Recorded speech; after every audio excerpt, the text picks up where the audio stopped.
ध्यान से good morning class third बच्चों। आज हम आपको हिंदी सेकंड में वचन पढ़ाएंगे जो पार्ट 7 है आपकी पुस्तक का, और जिसको इंग्लिश में हम लोग नंबर बोलते हैं। बच्चों आइए देखते हैं, ध्यान से चित्र को देखिए और सोचिए कि कमरे में जो कुछ भी दिखाई दे रहा है उनमें से क्या क्या एक है और क्या क्या एक से अधिक है। तो बच्चों देखिए, ये एक चित्र बना हुआ है, इसमें देखिए क्या एक है और क्या एक से ज़्यादा है। तो बच्चों देखिए, यहाँ पे 2 सोफे हैं, 2 व्यक्ति हैं, 2 पुस्तकें हैं, ठीक है, एक सीनरी है, एक अलमारी है और पुस्तकें हैं। तो पूछा बच्चों कितने लोग, तो हमने बताया 2। कितने सोफे, 2। कितनी अलमारियाँ, 1। कितनी पुस्तकें, 2। कितने चित्र, 1। तो बच्चों देखिए, हमें प्रश्न पढ़कर प्राणियों और वस्तुओं की संख्या के बारे में पता चल रहा है। हमें प्रश्न पढ़कर प्राणियों और वस्तुओं की संख्या के बारे में पता चल रहा है। संज्ञा शब्दों के एक या एक से अधिक संख्या बताने वाले शब्द क्या कहलाते हैं? वचन कहलाते हैं। फिर से इस परिभाषा को पढ़ लीजिए। संज्ञा शब्दों के एक या एक से अधिक संख्या बताने वाले शब्द वचन कहलाते हैं।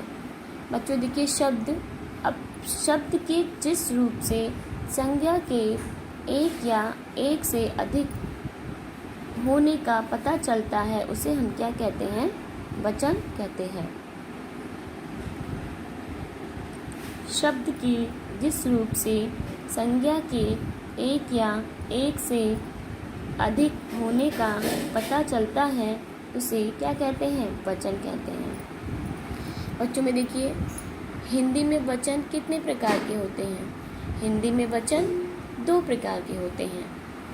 वचन, एक वचन हो गया, ये हो गया बहुवचन। जैसे बच्चों, ये हमारे पास एक पेन है तो यह भी एक वचन है। अब इसी तरह से 4-5 पेन और हम आपको दे दें तो क्या हो जाएगा? वो बहुवचन में आ जाएंगे। अब बच्चों पूछता है, एक वचन किसे कहते हैं? तो बच्चों देखिए, एक वचन शब्द के जिस रूप से उसके एक होने का पता चलता है। कह रहा है, शब्द के जिस रूप से उसके एक होने का पता चलता है उसे एक वचन कहते हैं। जैसे बस्ता, गेंद आदि।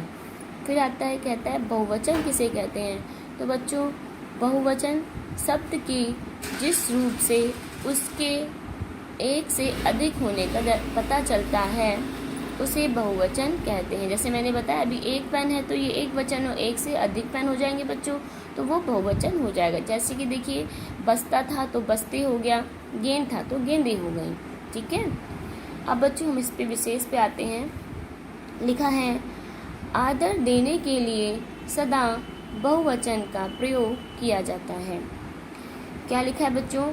आदर देने के लिए सदा बहुवचन का प्रयोग किया जाता है। जैसे भैया विद्यालय से आ गए हैं, ठीक है। प्रधानाचार्य छात्रों को समझा रहे हैं। कुछ शब्द सदा बहुवचन के रूप में प्रयोग किए जाते हैं। कुछ शब्द क्या होते हैं? बहुवचन के रूप में प्रयोग किए जाते हैं। जैसे हस्ताक्षर, बाल, दर्शन, आंसू आदि। फिर है, कुछ शब्द सदा एक वचन के रूप में प्रयोग किए जाते हैं। जैसे कि जनता, सोना, भीड़, पानी, बरसात आदि।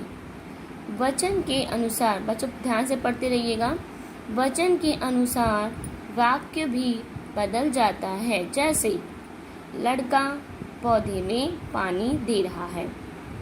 अब यहाँ पे क्या बन जाएगा बच्चों? बहुवचन में हो जाएगा, लड़के पौधे में पानी दे रहे हैं। वचन बदलते समय अंत में लगी बड़ी ई तथा बड़ा ऊ की मात्राएं बदलकर छोटी ई तथा छोटी ऊ की मात्राएं हो जाती हैं। जैसे लड़की से लड़कियां। क्या है बच्चों, फिर से देखेंगे। वचन बदलते समय अंत में लगी बड़ी ई तथा बड़े ऊ की मात्राएं बदलकर बड़ी ई तथा छोटी ई की मात्राएं हो जाती हैं। जैसे लड़की से लड़कियां हो गया।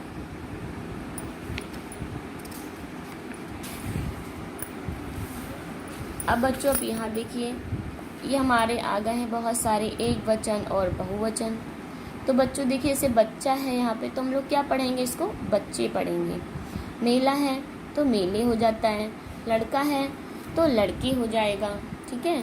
पौधा है तो पौधे हो जाएगा। केला है तो केले हो जाएगा। कपड़ा है तो कपड़े हो जाएगा। रात है रातें। बात बातें। आँख आँखें। औरत औरतें। पेंसिल पेंसिलें। दुकान दुकानें। पुस्तक पुस्तकें। वस्तु वस्तुएं। वधू वधुएं। बाला बालाएं। माला मालाएं। माता माताएं। शिक्षिका शिक्षिकाएं।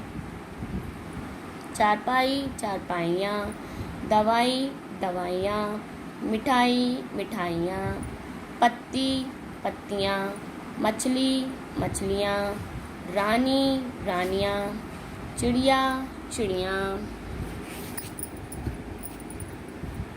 अब बच्चों हम जो आपका चैप्टर उसको आप फिर से पढ़ लेते हैं। शॉर्ट में डिफिनीशंस दी हुई हैं, तो इनको भी हम देख लेते हैं एक बार। शब्दों की संख्या, किसकी, शब्दों की संख्या बताने वाले शब्द क्या है, वचन होते हैं। ठीक है बच्चों, शब्दों की संख्या बताने वाले शब्द वचन कहलाते हैं। वचन कितने प्रकार के होते हैं बच्चों? वचन दो प्रकार के होते हैं, एक होता है एक वचन, दूसरा होता है बहुवचन। कुछ शब्दों का प्रयोग सदा एक वचन में होता है। कुछ शब्दों का प्रयोग एक वचन में होता है और कुछ शब्दों का प्रयोग सदा बहुवचन में होता है। वचन के अनुसार वाक्य का रूप बदलता है। फिर से देखेंगे बच्चों एक बार। शब्दों की संख्या बताने वाले शब्द वचन कहलाते हैं। वचन कितने प्रकार के होते हैं? तो वचन बच्चों दो प्रकार के होते हैं, एक वचन और बहुवचन। कुछ शब्दों का प्रयोग सदा एक वचन में होता है, कुछ शब्दों का प्रयोग सदा बहुवचन में होता है। वचन के अनुसार वाक्य का रूप बदलता है। ठीक है। अब बच्चों वही चीज़ आपके अभ्यास कार्ड में आ गई है। वचन क्या बताते हैं, वचन के कितने प्रकार हैं। आँख और दवाई शब्दों की बहुवचन बताइए तो आँख का आँखें हो जाएगा और दवाई का दवाइयाँ हो जाएगा। ठीक है। अब देखिए सही और गलत बताना है आपको। तो कह रहा है वचन संज्ञा शब्दों की संख्या बताते हैं, तो बताइए सही है ना ये। फिर वचन तीन प्रकार के होते हैं, ये तो बच्चों गलत हो जाएगा क्योंकि वचन तो दो ही प्रकार के होते हैं, हमने पढ़ा है अभी। और एक से अधिक संख्या वाले शब्दों को बहुवचन कहते हैं। एक से अधिक संख्या वाले शब्दों को क्या कहते हैं? बहुवचन ही तो कहते हैं। एक से अधिक संख्या वाले शब्दों को बहुवचन कहते हैं। जनता शब्द का वचन बदलता है, नहीं बदलता है। ठीक है। जैसे यहाँ पे पुस्तकें संख्या के अनुसार एक वचन बहुवचन लिखिए बच्चों। देखिए ये पुस्तकें हैं यहाँ पे, तो ये में किस में जाएगा? ये बहुवचन में जाएगा। फिर ये एक कोट है तो एक वचन में आएगा। ये बहुत सारे चित्र की हैं तो यहाँ पे बहुवचन हो जाएगा। और ये यहाँ पे एक कैरम है तो ये एक वचन में, ये एक घोड़ा है तो एक वचन में आएगा। और ये बहुत सारी चिड़ियाएँ हैं तो क्या बहुवचन में जाएंगी। ठीक है बच्चों। तो आप लोग इस चैप्टर को क्या करेंगे, पुनः स्वयं से पढ़ेंगे और अगर कोई परेशानी आती है तो मुझे मेरे पर्सनल नंबर पे पूछ सकते हैं। बच्चों आपको पढ़ते रहना है क्योंकि आप भूल ना पाए, कुछ जितना आपने पढ़ा है वो आपको याद रहे। बच्चों मैं यहीं पे अपने वीडियो को विराम देती हूँ और आशा करती हूँ कि आप सभी लोग स्वस्थ और सुरक्षित होंगे। ठीक है। और अपनी अपनी पढ़ाई भी करते रहिए। धन्यवाद।